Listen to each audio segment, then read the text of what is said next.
I grew up in the church. I knew the language. I even believed in God. But it wasn't until my 30s, until I had this crippling grief after trying all of these other things, that I finally realized I didn't actually know Jesus. This isn't some like polished testimony. It's not that. This is the story of how God found me even when I wasn't looking for him, and what changed after. Salvation felt unassuming. It felt radical, swift, but also just. 2024, life had been on edge. I was struggling to find something, anything, to fill this God-sized hole in my heart after my mom's sudden and unexpected passing. She truly meant the world to me. The one I would call about like my plants were sprouting new leaves, or did you just see what happened on CNN, or just checking in about the weather, the simple things. Like, she was my person. After her passing, life was just this whirlwind. Christmas, which was her holiday, we celebrated in the place she loved so dearly, but it was the first time without her. And then a few weeks later, I had already this trip planned to Thailand, a 2-week solo. Then I'm like, okay, if I cancel this, I know my mom will be like, Jasmine, why did you do that? Go. So I went and just traveled the world. It was crazy because life felt so uncertain, but free and fulfilling, but empty, all at the same time. And here's what I will say is that grief was unrelenting for well over half of that year. At the same time I was going for this like crazy promotion at my job, I was drowning in work. It was just a hard season. So I began searching. I wanted to find a more lasting peace than what New Age could provide. Affirmations, burning sage, like getting in tune with my body. None of that was working. I was struggling with the grief, but also because of this job, this like high functioning anxiety, I just could not deal. I felt lost, hopeless, ceremoniously unwell. 2:30, baby, won't you meet me by the beach? Spring had sprung. Chicago started coming out of this beautiful slumber, and all I could do to cope with all of the things that I had going on was just walking. I would walk like 5 or 6 miles a day. I just found myself like screaming into the air and just like grieving. Just grieving and like not knowing what to do or like who to call. It was a tough season. So I tried therapy again. That didn't work. I tried talking to my friends.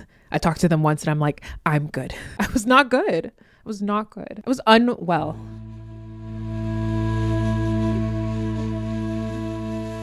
And I know what you're expecting me to say. Like, I went to church and my life was completely changed.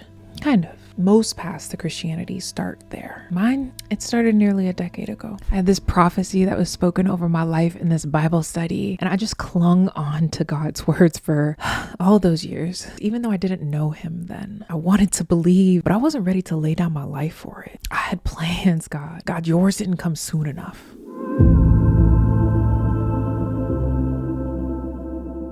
In the darkest season of my life, I found myself starting to seek. So I went on a vacation with a friend of mine, and like she was with the Lord, and I was like, okay, we cool. Let's go on this vacation, enjoy ourselves. The whole time she's like listening to worship music, and I'm like, fine.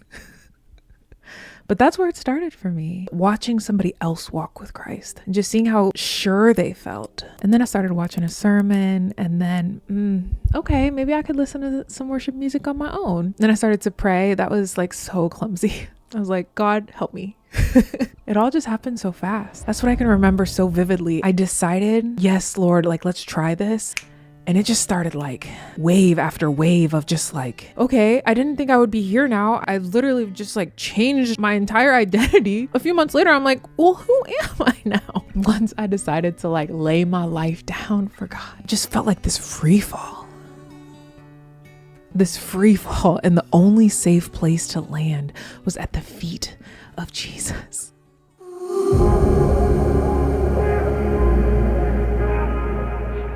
Now, this is the transformational power of Jesus. Within 2 months, I began attending church online every Sunday. I like rummaged through my whole house, cleansed everything of like, oh, this feels demonic. I wiped my explicit and extensive library and traded it for worship music. I used to teach New Age practices. Already Within was like the platform I was trying to build. Erased all of that from the internet. I traded a super sexy wardrobe for modesty. Didn't see that one coming. And then I developed this like really strong distaste for swearing. I used to have a sailor's mouth.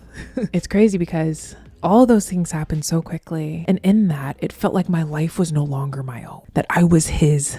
I can't even, it's the best feeling. So I know you might be asking, like, what does faith look like every day for you? Like, what does faith look like on a Tuesday? I think for me, it's felt like this like love and comfort that I can't explain away. Nothing on earth compares to the love of God. And it just sounds like, oh yeah, so churchy, but like truly, when someone loves you so deeply and you feel it, but just imagine that all the time. It feels like God, this faithful friend, he is always there. This father that I didn't know that I needed. But it's also discipline, like wrapped in love. It is trials and tribulations, but also fruit, like peace, joy. I'm like actively learning how to lose control. And it also feels like something that I can stand firm on, like 10 toes down, like this God thing is everything. And then relationally, I show up just better for my family. I'm not like flying off the handle at people. I feel like I'm able to see and hear people's hearts more clearly. I give more. I serve with humility. I try to. I'm not perfect. But one of the biggest changes has been the renewing of my mind. Things that I have struggled with for decades just feel like they've been lifted. And I can confidently say that like no other spiritual path has been able to give me that feeling. I feel like I'm new, a new creature in Christ Jesus.